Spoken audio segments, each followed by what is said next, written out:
Hello, hello, everybody. It is Call, and you are watching Talking Ball. I am, of course, joined by my wonderful guest, Jose. Co-host, guest. You know, it's been a while. It's been a while. You're losing your seat, Jose. Just kidding. I'm just kidding, man. Jose, how's it going, buddy? Yeah, not bad, not bad. Sunday afternoon, chilling. Yeah, yeah, Yeah, good and deal.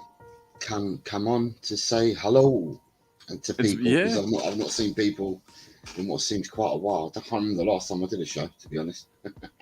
yeah. Sometime last week. I can't remember either, but yeah, it's been a while, man. So it's good to have you back. Very good to have you back. The Yeah, show doesn't feel the same without you.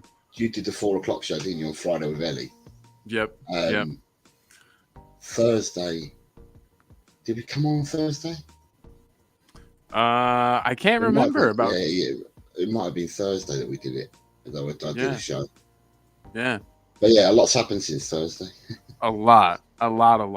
Um, but man,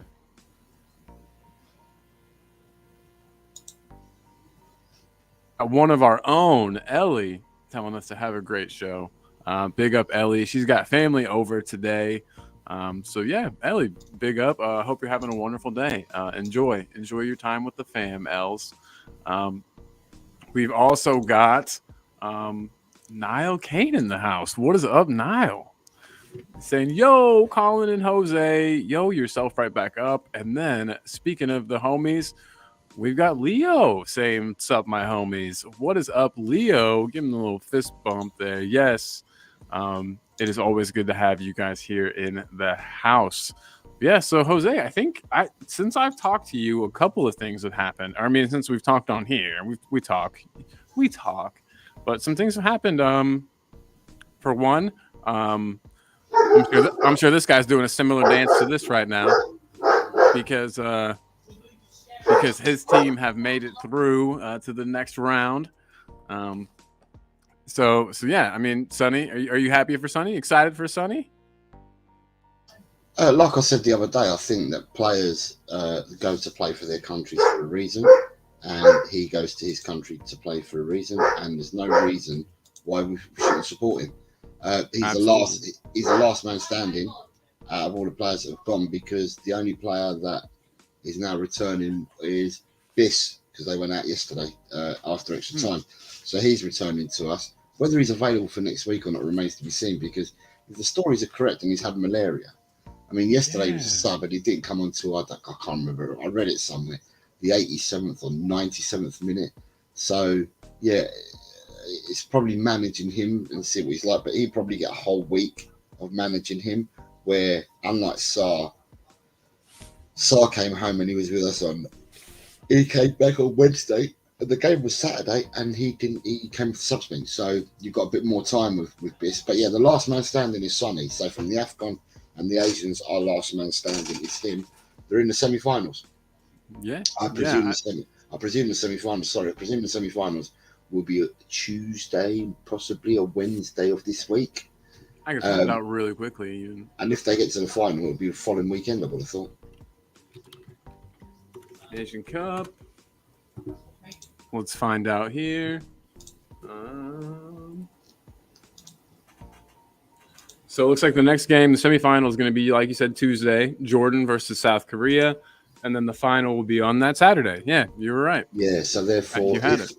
the only way Sonny plays next weekend is if they lose in the semi-final. Um, I, I, I, I know I, Jordan's getting better. I mean, their team has been improving over the years. it's just So it seems to be a really weird Afcon and a really weird Asia Cup because some of the teams that you expected to do well have really struggled. yeah, Um, so the Ivory Coast got past. Who did they get past? Did they get past Mali yesterday? Was it them that beat Mali? Um, but whoever the Ivory Coast won 2-1 in the end, and it would have been really, really late. Um, they were nearly going out, and they seem to have. They got battered 4-0 by Equatorial Guinea. They're the hosts. They've got through now to the semis. But some of your bigger teams, Egypt are out. Um, Algeria went. Tunisia went. So some of these big Cameroon have gone. Some of these big African nations have gone out already. Um, and some of the big nations in in Asia have gone as well. So it's been quite a weird Asian and AFCON. But like I said, the last man standing at the moment is going to be Sonny. Sonny I goes. think if you had asked before it started who was going to be the last man standing, I think Sonny would have been my choice. I would have said Sonny, and I would have said Sarah as well, because I thought Senegal had the team and squad to get all the way to the final as well. Yeah. The one that I thought would have been coming home early is Mali. Mali, to me, have done more than what I expected them to do. I expected Mali not to. Well, I thought Mali may have got out of the group, but then would have come home after the last 16 or so. So Mali have stayed longer than what I thought.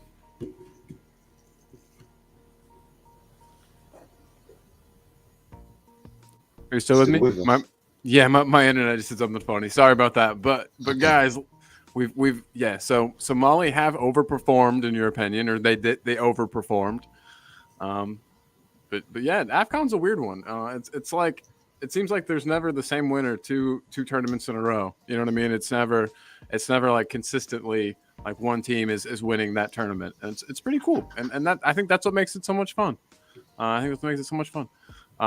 But look who else is in the chat. It is Mr. Chang saying, good Monday morning, February 5th, to both Senor Garcia and Mr. Sievers, the dynamic duo of talk and ball. Greetings and salutations to Mr. Leo as well over in Denver, Colorado, onwards and upwards. And there's some love going on in the chat. And that's one thing I wanted to talk to you about, unfortunately, is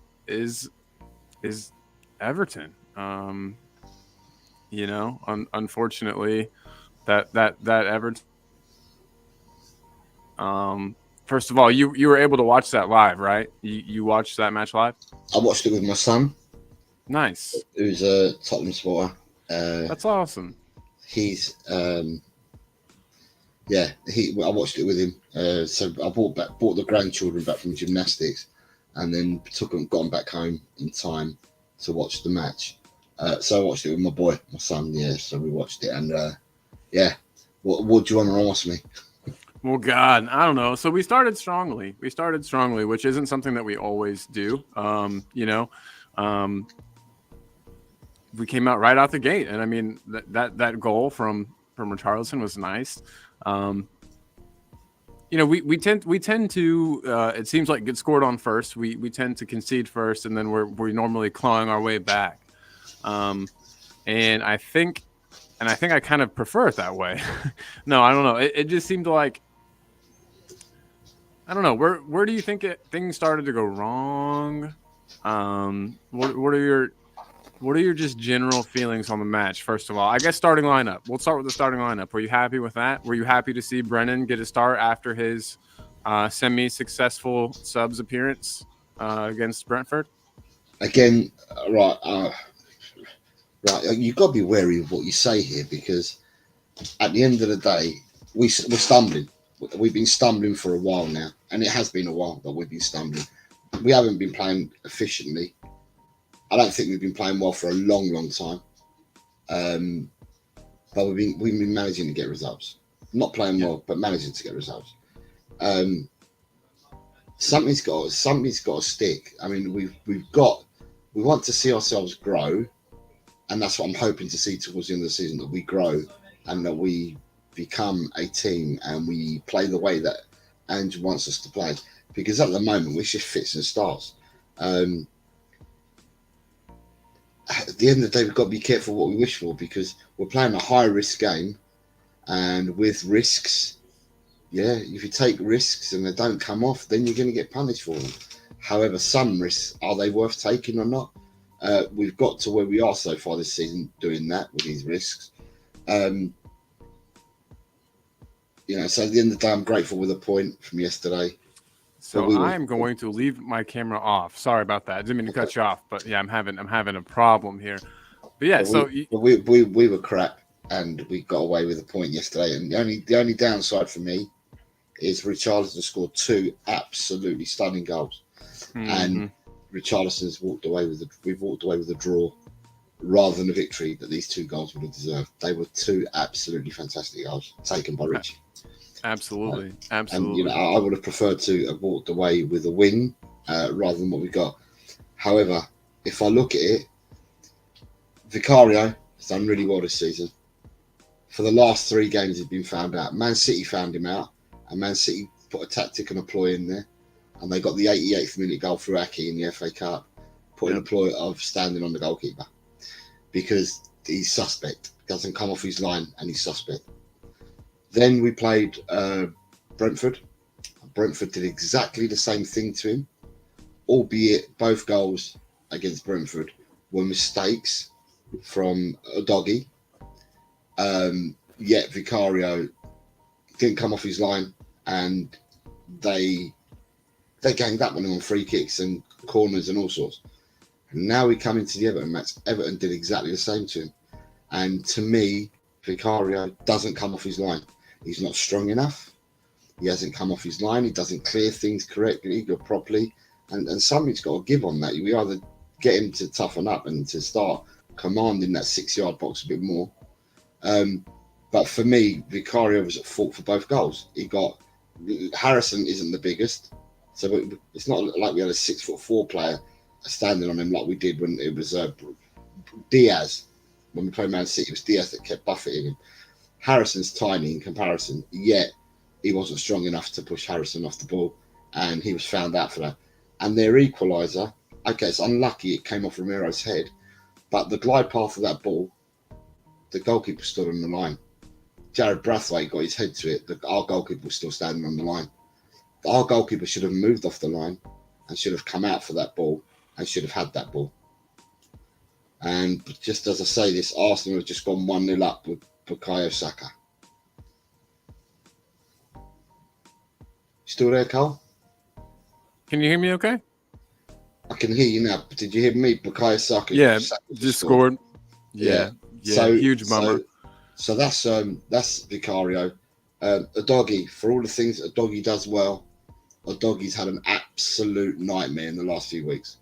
For me, yeah. What's been going on with him? That is, I think he's been found out. I mean, if you watched his ball carrying yesterday, people were putting tackles in, and where the last few games they've been tackling him and getting the ball. There was a couple of times yesterday that he managed to get through the tackles and the ball just ricocheted off him and went forward and forward. But he's giving the ball away. And, you know, I mean, he's only 21. He's got time to learn. So, you know, let's let him learn. But I didn't think he had the greatest of games of Doggy yesterday.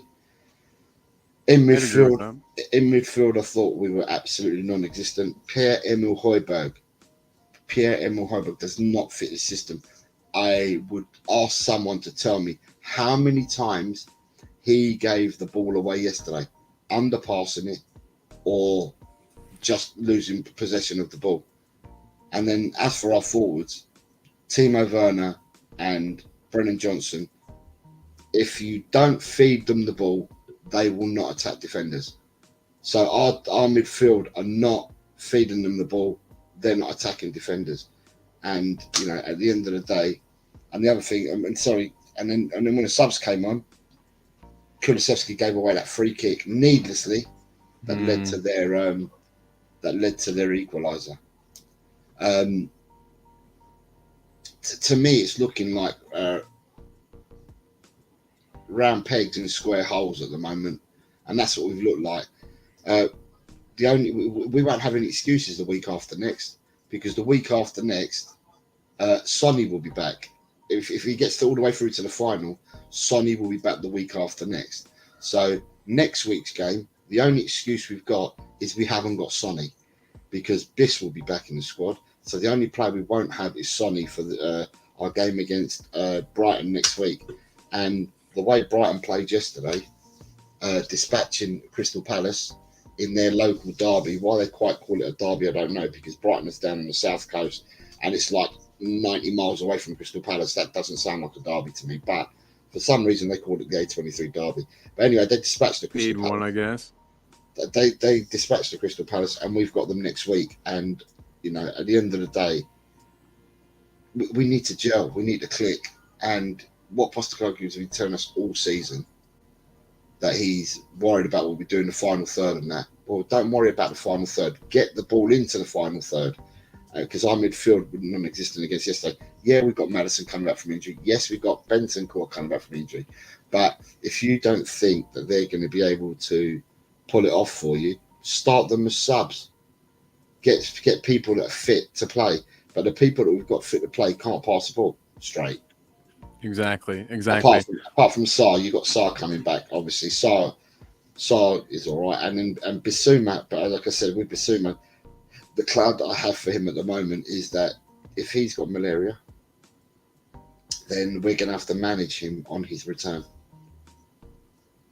But that's me where I am from yesterday. But Definitely. at the end of the day, I can't begrudge. We got a point, and we have to move on with that point. But then straight after we got that point, Aston Villa went and showed you what big boys do, and they went and spanked Sheffield United. They were 4-0 up inside half an hour. Their project is probably a year and a bit further down the line than ours, but it just shows you what coherent passing does and coherent attacking. It led them to score 4 goals in 30 minutes. So at the end of the day, we need to improve big time. But we didn't lose. It wasn't an L against us yesterday. We've got a run of home games at the moment. I'm sure we've got a run of home games. We've got a run of home games at the moment, but then even with the run of home games, we've still got some of the top boys to play one more time. And at the end of the day, we need to pick up as many points as we can before we even play them, or we need to be in a position to challenge these people when we end up playing them. And by that, I mean we need to be playing really well. True.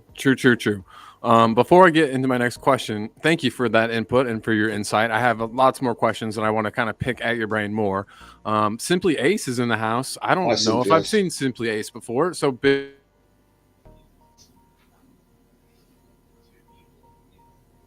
Your homie. And then Hi, Dekaru. You're right. And then Chang saying if we'd gone into halftime with the scores tied at 1-1, maybe Big Ange would have made the same drastic forced substitutions at the start of the second half, which would have been similar to Brentford at home. That's a good point. But Chang, that doesn't change the issue with the goalkeeper. And that's basically what I wanted to ask you about. What is the answer to that problem? That's very clearly a big problem. Do we need our defenders to... Let's go. Let's before you ask me that, let's just go through the chat. Audio Artisan says, as soon as Carmen came on, I knew we weren't going to win the game. I don't like to put hate into the universe, but I've had a problem with him for a long time. Simply Ace is coming with a couple of comments saying Pat Matsar was missed big time over the last 3 games. Simply Ace also says we can't manage a game to save our lives. How many times are we going to keep conceding 2 goals? And Simply Ace further says Aston Villa have a lot more structure and organisation to their play than us. And I totally agree. It's exactly what I've just said a minute ago. And I totally agree. Talking Beers in the house. Hi Nick. He's saying liked, and he's liked on big up, Nick. And Nick's also saying that it feels like a loss. And our son, it does. You come away. That's why I had to calm down after watching with my son yesterday. I was berating Højbjerg, and I was telling my son. He said, "Yeah, but look what he's done for us in the past." And I said, "What he's done for us in the past means nothing to me because it's what we need to do going forward. Because we were dross in the past. The last 3 or 4 years, we've been absolutely criminally bad, and he was part of that. And so, therefore, I have nothing to say, about the past. I'm talking about the here and now. And for me, the here and now is that, he's not good enough for the team. And look who we got. We got Scott M. Scott, what's up, Scotty? Scott? Big up, guys. To answer the question in the title, we dropped points because of the lack of talent throughout the team. I'm not sure whether it's talent, Scott, or whether it's we're not coherent enough when we're playing. We don't gel. We're not coherent enough. We're not. The first 10 games, we had a settled 11, and we played a certain system. We've not had that 11 back out for us since the first 10 games, and we're not likely to have that first 11 out till the week after next minimum because of Sonny being away, and it's all dependent on what Sonny does. Sonny goes out in the semis. We've got him back next Saturday. Sonny doesn't go out, he plays next weekend in the final, and then we get him for the week after. But yeah, we just need to become coherent as a team. We also, you were going to ask me, Connie. You're going to fire away. I was just going to say, I mean, so clearly teams know that Vicario has this weakness. We've got this weakness with Vicario. Is that something that he personally himself needs to just start kind of like pushing and just getting people off of him? Personally, do our defenders need to come over and do that for him? Oh no, that's basically it. Is it a him problem, or is it our defenders not taking good enough care of him problem? It's a bit of everything. At the end of the day, right? If he sees it, if he can't see that it's a weakness in his game, then you'd expect the coaching team to say we need to improve on this, and for him to be coached how to do this. I don't think it's down to the players, because the players aren't specialist goalkeepers, are they? The players play their own positions, so it's not for them to tell Vicario what and what not to do. I mean, they can offer advice and opinion, but they're not goalkeepers. So it's down to the Vicario himself and the coaching team to say, look, there's an issue. There has been an issue. What we need to do to address it is on the training pitch. We will do these drills and this training to get you through with it. Yeah. It just seems like I don't know how you teach somebody strength. I don't know how you teach somebody, like if he's physically like not strong enough. I don't know. I just feel like this is a really, really bad problem to have, Jose. It's so easily exploitable by literally anyone. And the inconsistencies, I understand that I can't be waiting for referees to call fouls in situations like that. Especially, I mean, if the player's not being fouled, but I wish that there would be some consistency as to what does constitute or does not constitute a foul, against the goalkeeper in a situation like that. I don't know. You're right. He's too static. I think part of his problem is he's too static. But for me, Colin, that was the goal. The first goal wasn't a foul. There might have been fouls leading up to it, but the goal, it wasn't a foul on him. It's just him not being strong enough, him not coming off his line, because he didn't come off his line. And the second goal was also because he didn't come off his line. Soon as Romero headers that ball, right, if he comes out into his 6-yard box, he catches that ball. It doesn't go nowhere near Brathwaite. But he let the ball come out because he stood on his line. Brathwaite then goes, headers it, and by the time he's headed it, Vicario's coming out, is coming forward. His feet are still on the line, but he's trying to punch out, but he's already headed it into the goal because he's still standing on his line. And he could have come out for that. So it's a case of Vicario having to learn to use his feet and come off in instances like free kicks, corners, anything where they're attacking our box, come off your line. Something needs to change. Yeah. Something needs to change. Dekaru, though, says that he saw a great analysis of Ange's Spurs. He pushes because he's trying to change the team attitude. It's about flushing Conte Spurs down the loo. This is going to take time.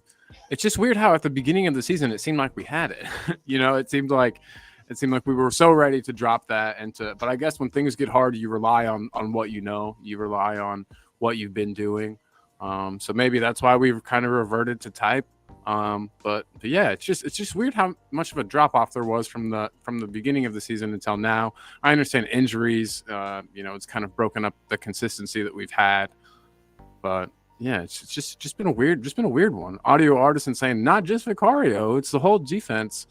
Seems more like zonal marking at times from set plays. Never liked that idea. I get that. I get that 100%. I'm not sure what your thoughts on zonal marking set play. I guess if you do it right, it's fine. But you would have thought that they've spent so much time on the training pitch doing the drills, both offensively and defensively, that they should be able to cater for these things.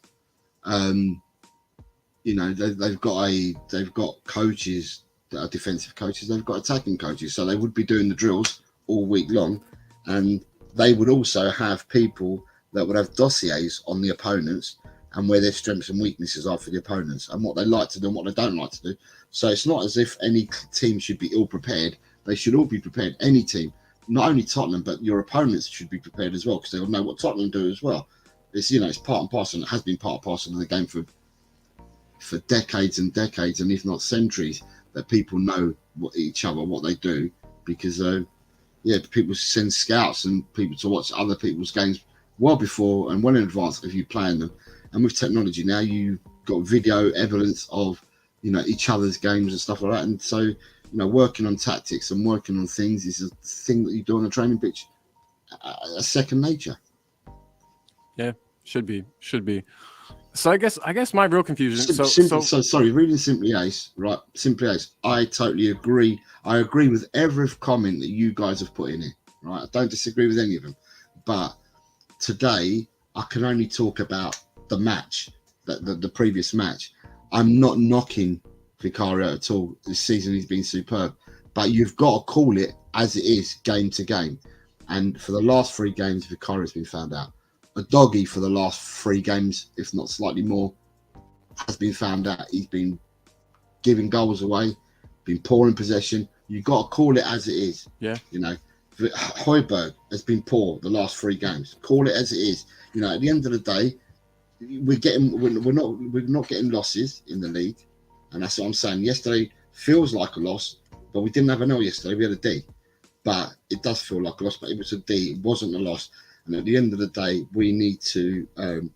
It's quite difficult because we can see improvement from last year, and whilst we want to support the club and we want the club to go on to do bigger and better things, we can only call it on a game basis and say what we actually think about the game that was played yesterday.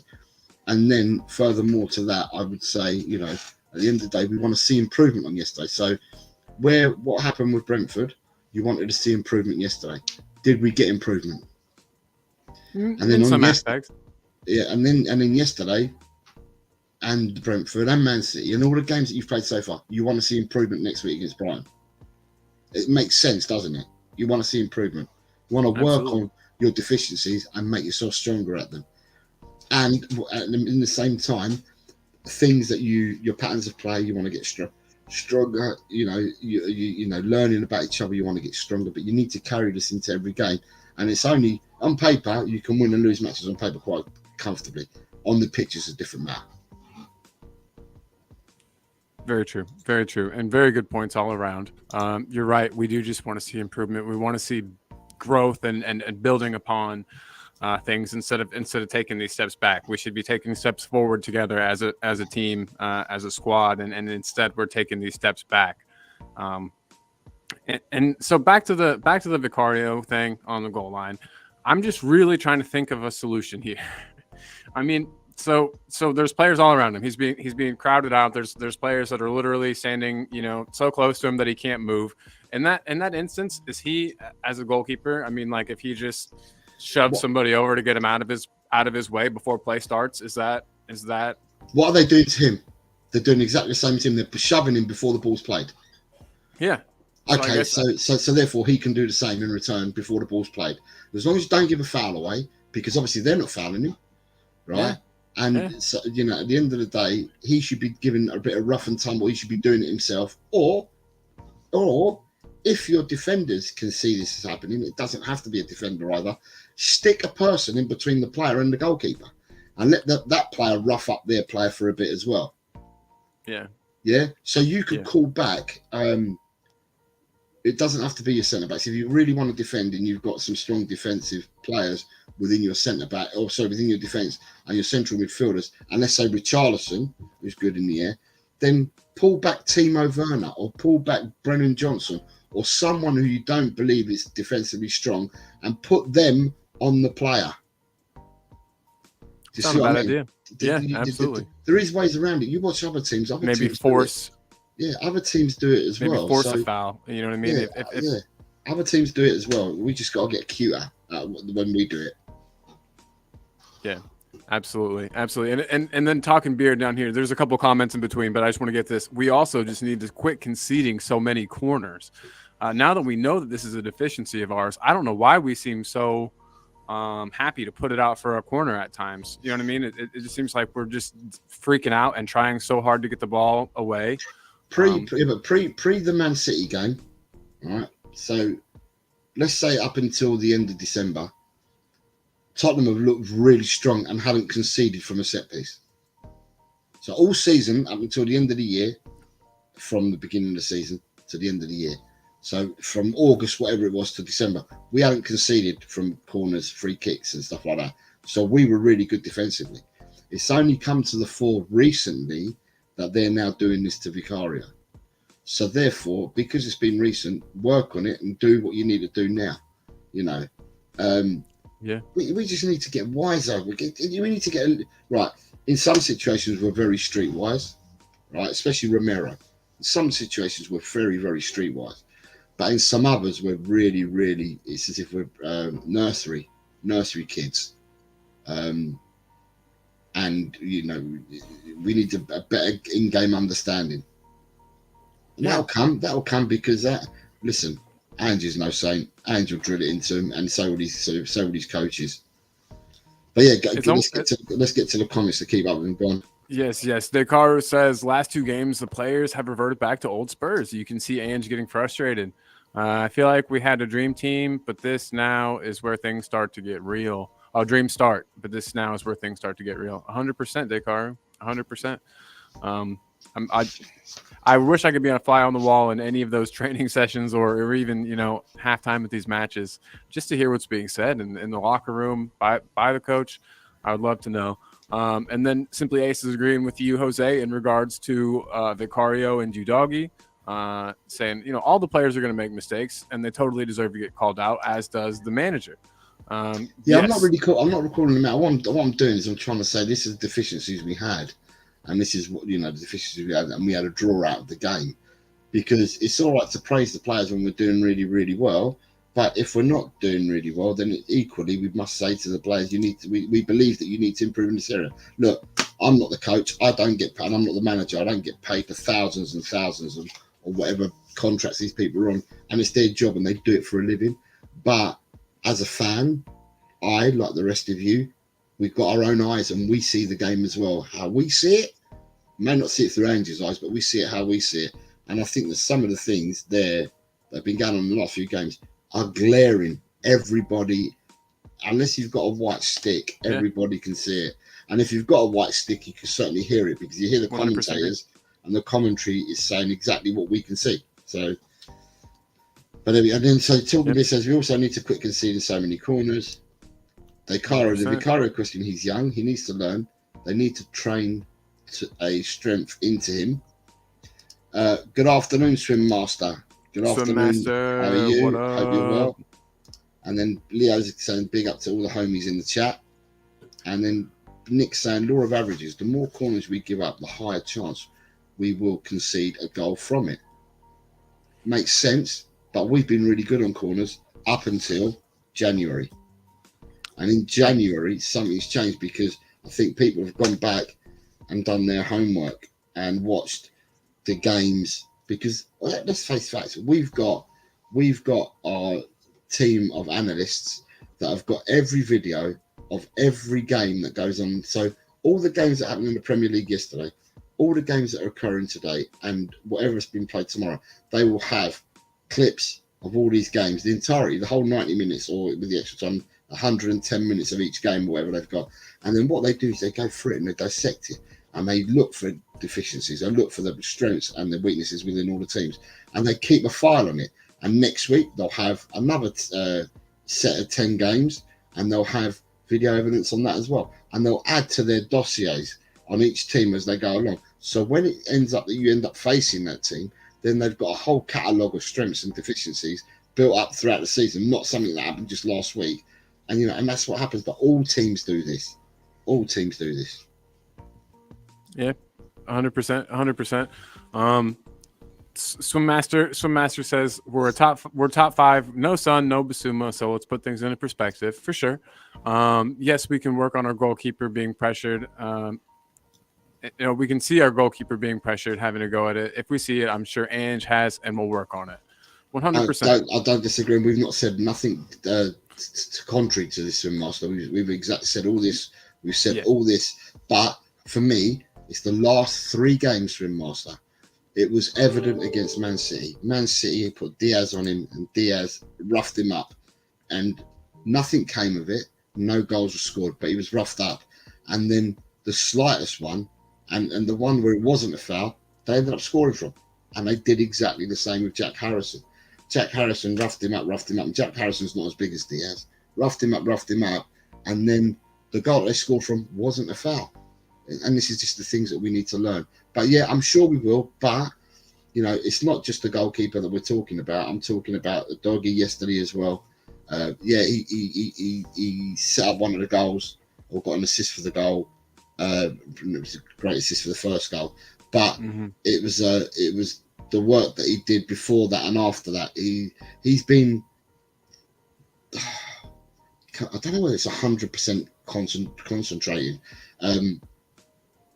But yeah, the last few games he's not been at it like he was at the start of the season. Now, whether that's because of him or whether that's because people have found him out, I don't know. But it's more training on the pitch.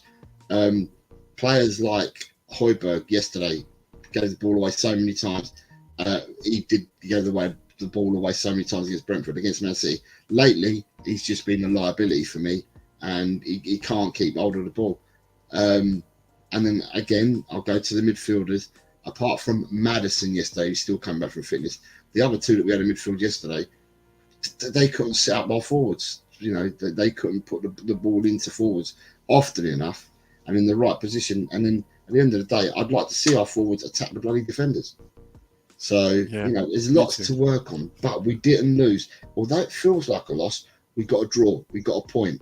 But then, like I said earlier, for those that may have missed it, the very next game, we finished playing that game, Aston Villa go to Sheffield United, they 4-0 up within half an hour.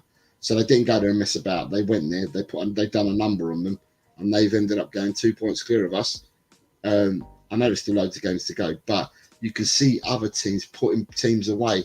We should have put Everton away yesterday. And it's not nice that Richarlison scores two really special goals, because they were superb, them goals. And like I keep saying, and we walk away with a draw. Them two goals deserved the victory because they were brilliantly taken by Richarlison. Absolutely. So I was going to ask, and we know, of course, Richarlison was one. But were there any? We've talked a lot about the negatives and the deficiencies and the spots where we need to kind of shore up and improve if we want to be competing at the top end of the table.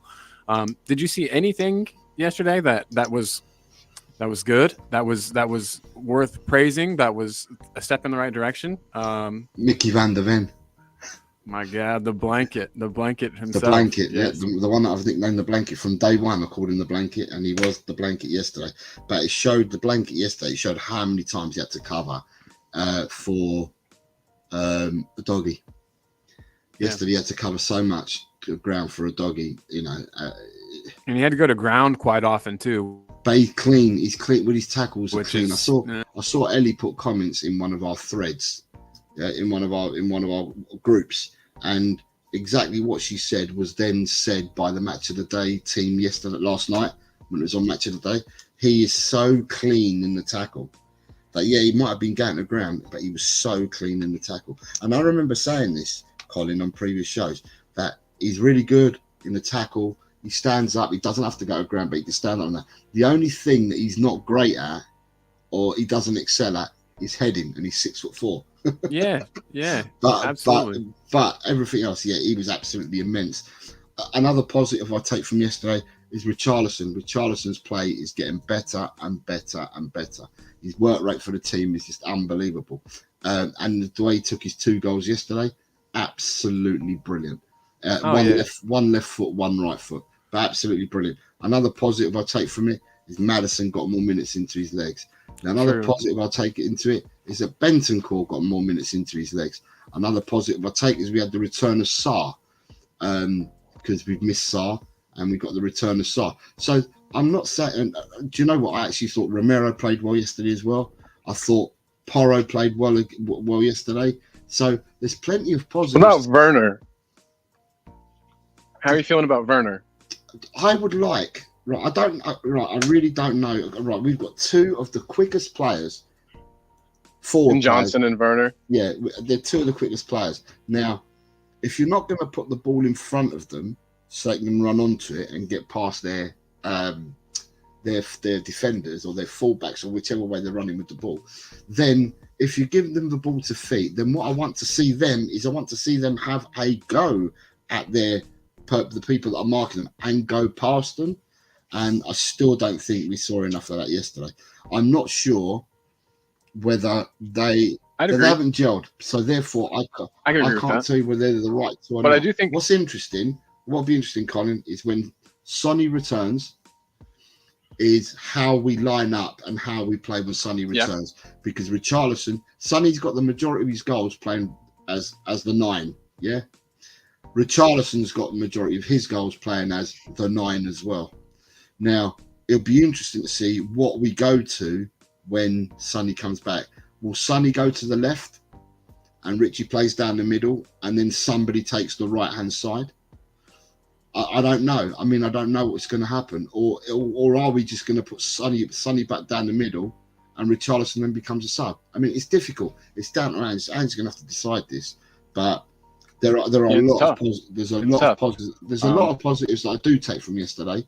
But I've got to sprinkle some bit of realism as well and say there's a lot of things that we need to improve on from yesterday's game to take him to our next game at the very least, but on through the season.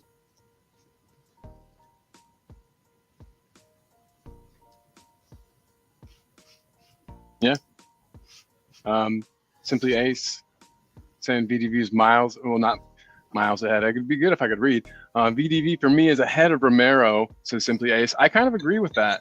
I have been slated for that opinion in the past.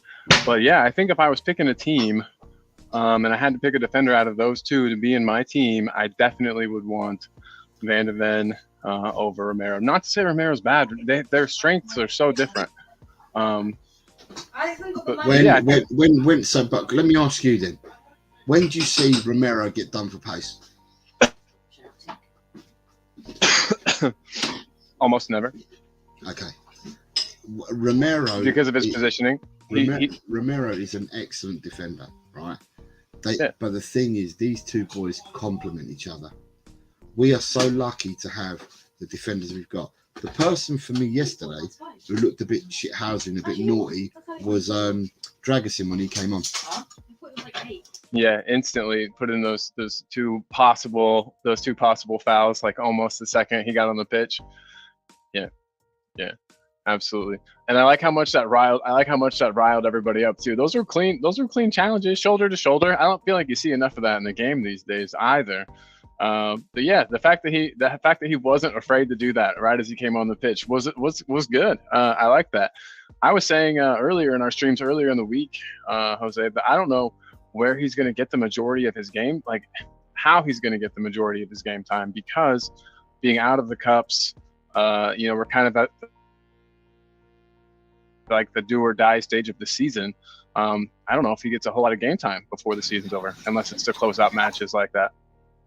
I think, like I said before, we've got so many different players that can perform a multitude of roles, so we can switch up systems. And Ange's got that. Ange's buying players that can play in different positions and can switch up roles. So with Dragusin, there's a possibility that we could go with 3. There's a possibility that we could play with 2 and push 1 in the midfield. There's a possibility that there's multitudes of things we can do, because Porro can play further up. The doggy clearly can play further up. So there's a load of different ways that we can do it. And at the end of the day, the other thing is he needs to learn the system.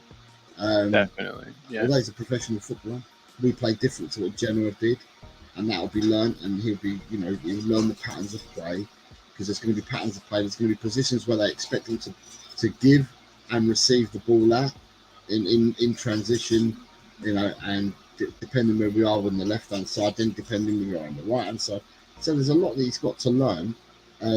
But listen, he's 21. He's going to be a great addition. Man, my internet is going crazy. Sorry about that. But no, I agree. He's definitely going to have to come in, and learn. The fact that maybe we're not going to have to lean on him is a good thing for right now. I'd say unless it's an injury, he's not going to get a ton of game time come the rest of the season. But that's just my opinion. Descartes is apologizing. I love it. As an Aussie, I need to apologize. We were 2 minutes away from sending Sonny back to Spurs early. Sonny better go on to win the Asian Cup now. No apologies necessary, Descartes. I go back and forth. I'm a big flip flopper. Splinters in my ass, as you know, you guys would say. I don't know. Like I've gone back and forth of wanting Sonny back selfishly, and then also wanting him to get himself, you know, that trophy, wanting him to get some silverware. And Jacob, United Spurs of America, pointed out yesterday, maybe the day before, 2 days ago, that if you saw Sonny's face after that final whistle, you know, where they squeaked through to this semifinal round, and you want him to come home, like, what is wrong with you? Like, look how much it meant to him. It's clearly a very, very big thing for him. And so, yeah, I mean, now that he's made it this far, I hope he goes on to win the entire thing. I'm sure you're the same, Jose, because honestly, I mean, we should have been okay without him. I mean, we should have been able to beat Everton without him. We should have been, you know what I mean? It's not like he's definitely integral to the team, but we've shown that we can beat teams. We can beat teams without him. And again, I hate to sound like one of these people, but he's not winning tons of silverware. And I say tons, but he hasn't won silverware at Spurs. So I'm glad that he's at least kind of getting you know, a trophy or two domestically, or, you know, not domestically, but with his national team, internationally, I should say. But yeah, I mean, it's tough. Talking beer, saying Romero's fantastic on the ball. I've heard people talk about pushing him up into maybe a defensive midfield position. I don't know how I feel about that, but that's an option. To answer your question from earlier, I think Simply Ace is saying Richarlison needs to stay as center forward, as he is scoring lots of goals. If he's put on the bench, that sends a bad message to him. All informed players need to play. You agree with that? I never said, I'm not saying anything different, Simply Ace. I said that all that's happening is he's got a lot of choices that he can make once Sonny comes back. That's all I'm saying. You know, Sonny scored his goals down the middle. Richarlison scored his goals down the middle. Richarlison's played on the left. Sonny's played on the left. You know, at the end of the day, he's going to have to pick what he thinks his strongest 11 are. But then going back to the other thing, what I was trying to say about the Dragusin thing is that if you look at teams like Man City, does that mean that Liverpool have equalised? Yep, they sure have. Yep. Okay, sorry, because I just saw Ellie's comment there. But 1-1's the score that I've got. That's the score that I went for in the predictions. So with Man City with Pep. Now I'm not saying for one minute now. I'm not going to turn around and say to you that they're both the same kind of managers. Although they both like to play possession and attacking football, we do play in a different way to Man City. But what I'm saying is that with Pep, he brought in and spent 50 million on Kyle Walker, 50 million on Mendy. He spent a lot of money on fullbacks. However, since then, he's now gone away from fullbacks and he spent money on Ake. He spent money on Gvardiol. He spent money on bringing in Diaz. They had Stones already. So he's now playing what we'd say traditional centre halves, but he's playing centre halves who can go down, who can actually play in a 3. So they start 4 centre halves, but they'll actually play as a 3, and one inverts into midfield. So we've got the kind of squad where we can do things like that as well. So that's why I'm saying that it gives you plenty of options. So for me, Dragusin will get game time, but then so will a lot of the other players, because of the way and the system that Postecoglou uses. And once we get everything right, we know that Postecoglou's teams have to be 16 players, because he burns they burn up otherwise. So he needs to have 11 and 5 substitutes to make the 16-man team for when we play game in, game out. Absolutely. So I see what you mean. So you're saying Dragusin will get some game time. Yeah. Yeah. Depending on, I haven't seen a whole bunch of flexibility in Ange's style. You know how you were saying that we've got the players to maybe play, and you know, maybe play a back 3 if we wanted. we definitely do. I don't know if I can see him ever doing that though. I don't know. We just haven't seen a whole lot of flexibility out of him yet. But could that just be as he's getting his team kind of put together? He's figuring out what he's got, who he can trust where. First season, maybe the experimentation comes later.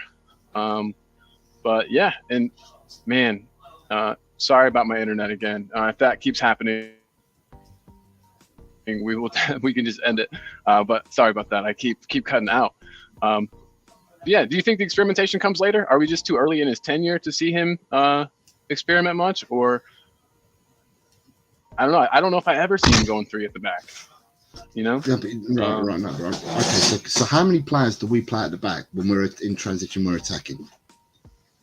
When we're attacking, like 2 to 3. Okay, so I know. What did you say? You can never see us playing the back 3. I guess I mean starting with 3 central defenders in the match. Yeah, but it doesn't matter who you start with. Yeah. Okay. I get what you're saying. Okay, right. So did we not play a month, 2 months ago with 4 fullbacks? No, yeah, hell yeah, we did. Absolutely. And with all the fullbacks we played, we still had a Doggy and Porro still playing inverted, didn't we? Yeah. Sure did.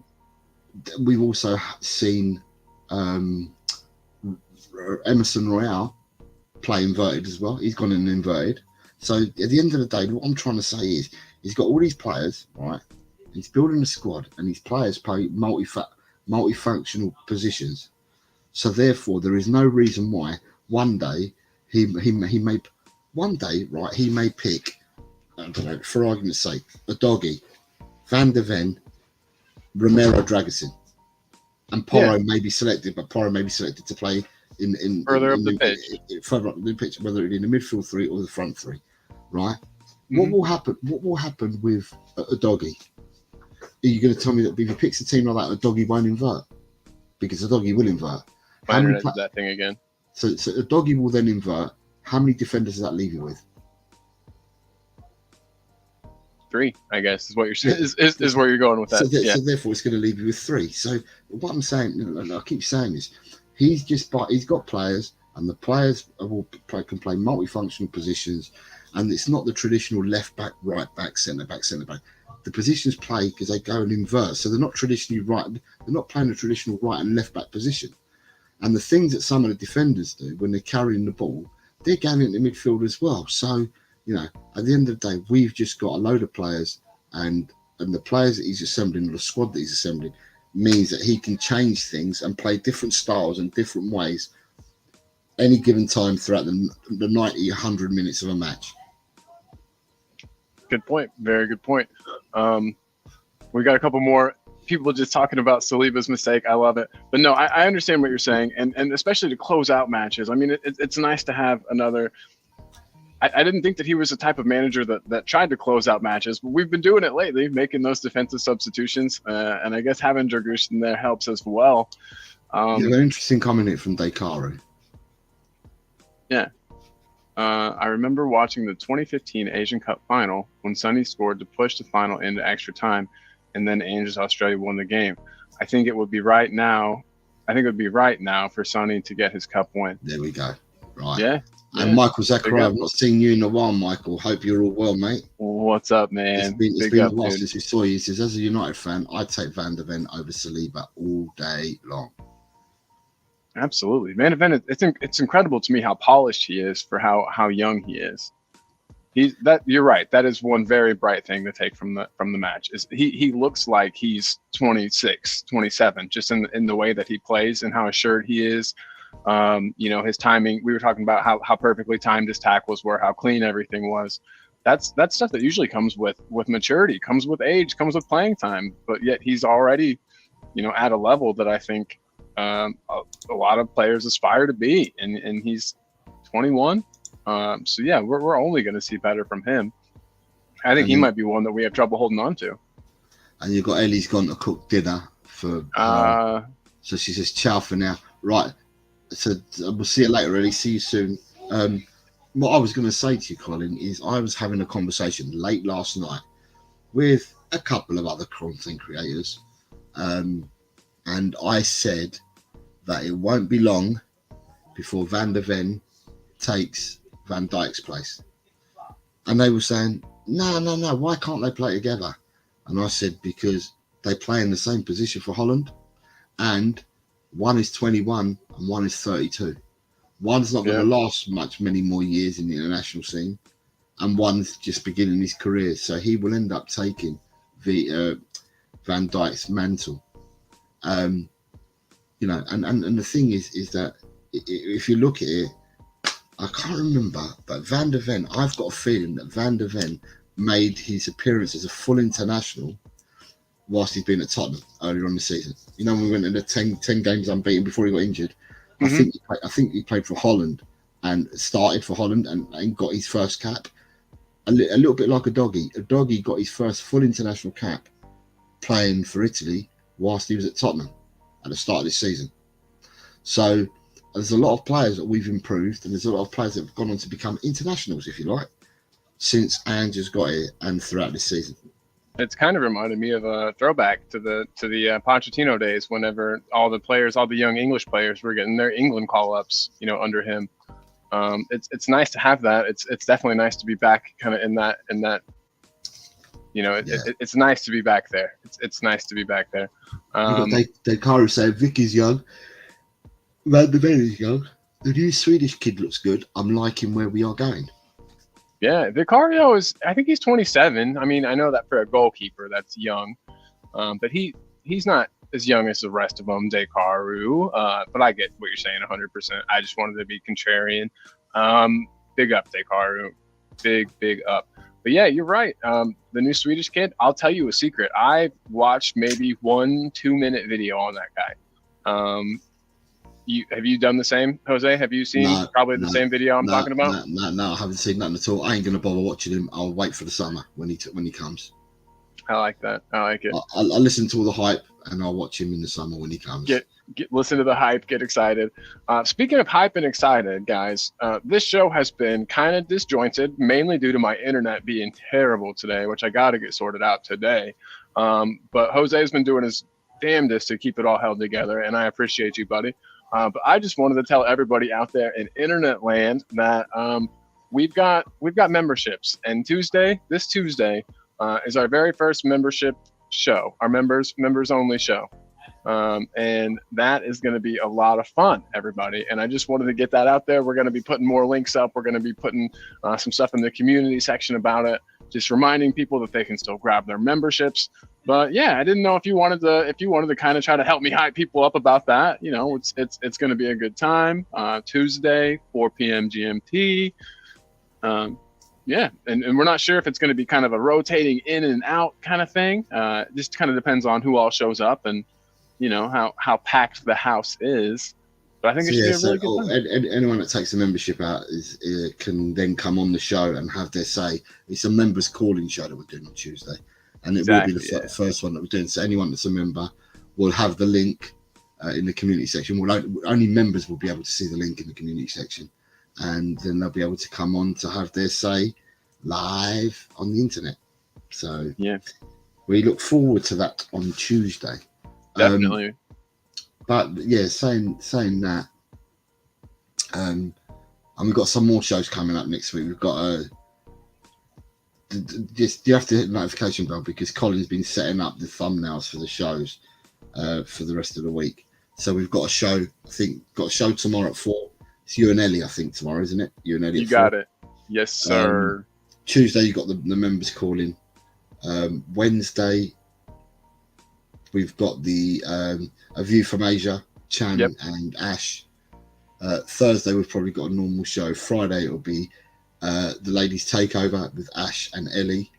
That'll be at 11 a.m. GMT. Yeah, and then on Friday we've got our prediction show. And then we don't know. I mean, just hit we've got shows daily and we're on all week. So today we've come on and did a show today because we haven't been on for a few days, or I haven't been on for a few days. So I thought I'd come on and join Colin today before Colin goes to work. So we just wanted to put a show out there to say we are still alive, we are still around, and this is the lineup, and this is what we're doing going forward. Absolutely. Absolutely. And you know, I feel like we had to at least address that Everton match. I wanted to go away as much as the next guy, and want to just move past it. But I think parts of it had to be addressed. I think that, you know, we have to. I mean, we have to find a solution to this Vicario problem, because that's just going to continue to get exploited over and over and over again. It's so simple. It looks like it took Pep Guardiola and his team to figure it out, but now everybody saw how successful that was. They see what they can do.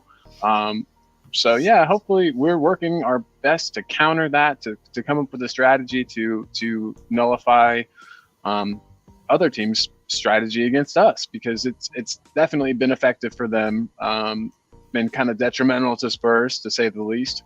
You know, so hopefully we can remedy that. And I think we can. I truly believe we can.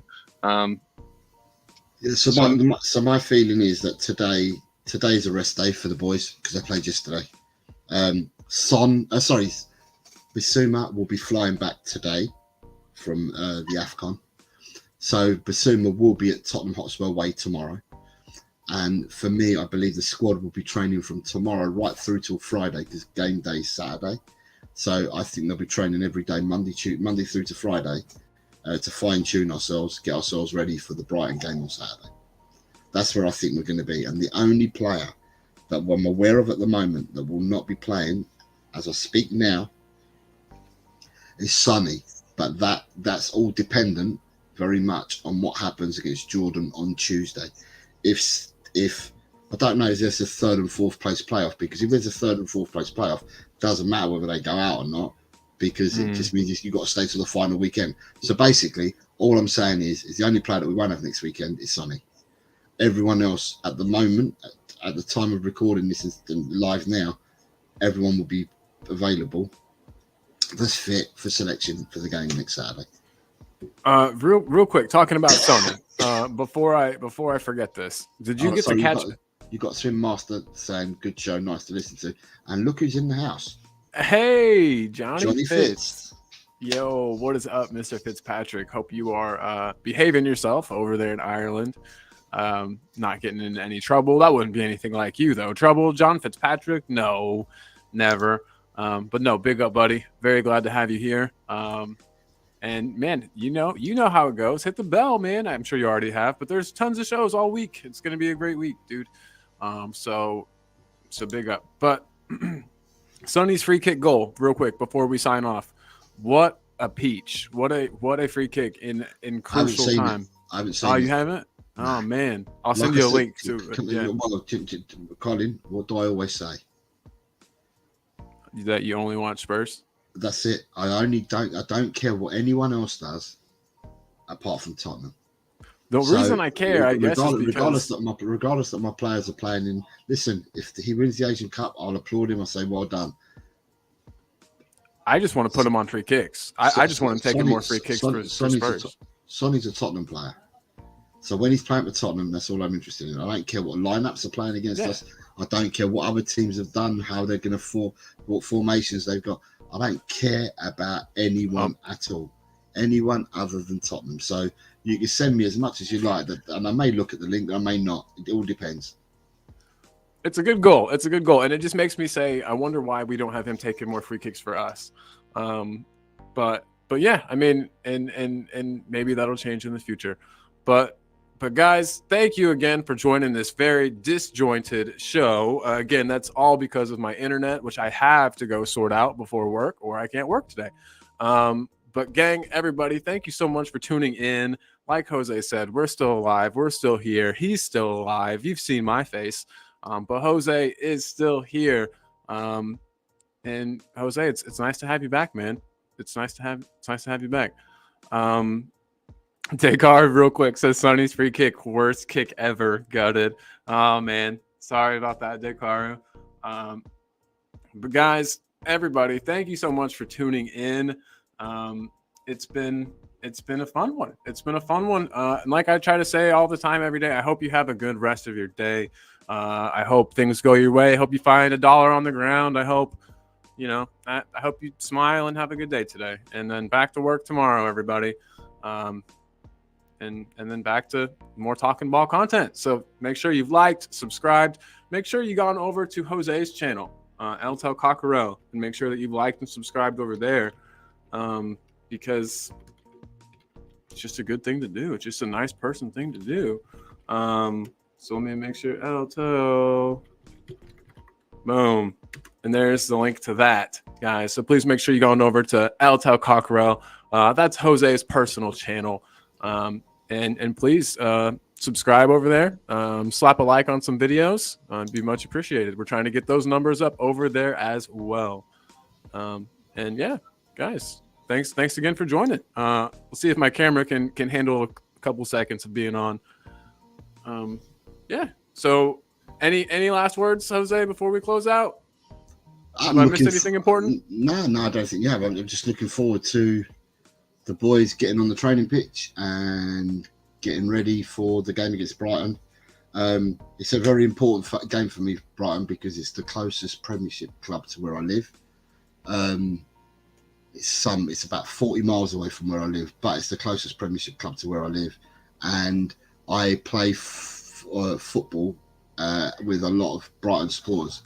So to me, if we lose, I'm going to get it in the neck big time from a lot of people. But if we win, then I'm going to reign supreme down on the coast. Yes, exactly. Boom. That's what a great way to leave it. Yes. Hopefully the boys work on all their deficiencies this week. Hopefully we see a renewed, rejuvenated Tottenham this weekend, and hopefully, yeah, we can peck those. We can peck those goals. We can get Brighton, and we can take them down. Yeah, but that's my hope as well. Everybody, thank you so much for joining us. Again, it's been Colin, Jose, and we truly appreciate you. Everybody out there, have a great day, and come on, you Spurs. And we trust. Thank you, everyone. Thanks, guys. Play you out with a normal song, guys, and then we will see you next time. That'll be tomorrow for me, everybody. Don't forget to tune in. All right.